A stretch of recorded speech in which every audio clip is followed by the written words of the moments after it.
Welcome to this coral spotlight on Anacropora. There are two Anacropora in this tank, and I'm grouping them in the bottom right of the tank and a little bit lower light because Anacropora don't require as much light as Acropora.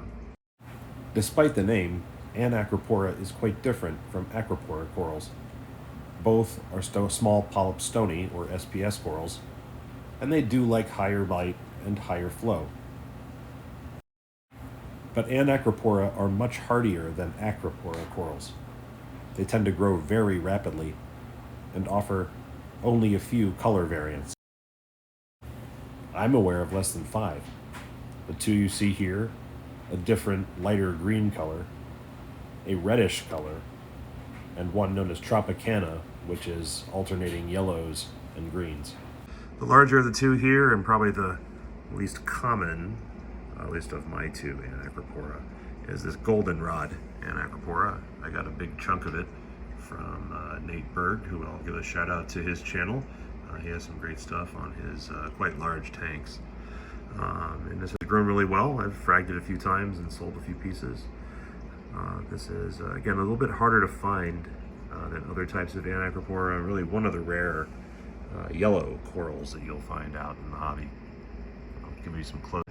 As you can see, it's mostly yellow, white growth tips, and in the right light, almost pink correlates. And Excalibur likes to use it as one of his perches. I'm gonna come over and say hello. Remind me I haven't fed him yet today. Our other Anacropora is the green goblin Anacropora. This is one of the more common specimens in the hobby. I've had it in one of my tanks, this strain, for close to 3 years. It grows in quite low light. It only adopts color where it's facing the light.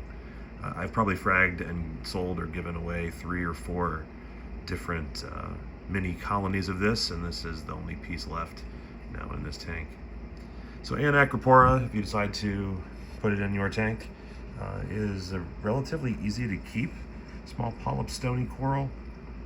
It requires high light, but not nearly as much as you might need for Acropora.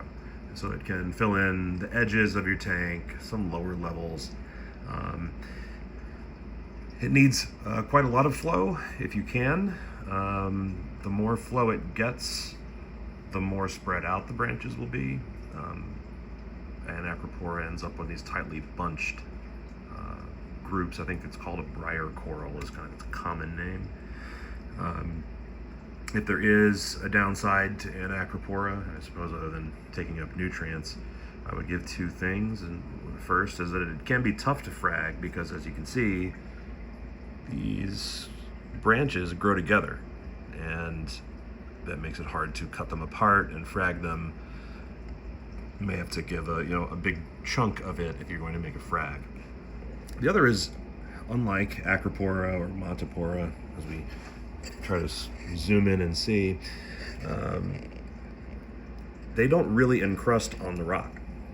So when you are affixing these corals to the rock, you really have to attach them really quite heavily with epoxy and glue, and just expect that they won't actually attach in the way that, say, over here, this PC Rainbow has attached to the rock. So that can be good in one way. It's easy to move the colony, but a little bit harder to keep the colony in one place, and makes them a little bit susceptible to getting picked up or bulldozed over by snails or urchins. And as we can see, a red leg hermit that has taken over a giant serif snail shell is trying to do his best to knock that one off. And I think we'll sign off here with a farewell from Excalibur.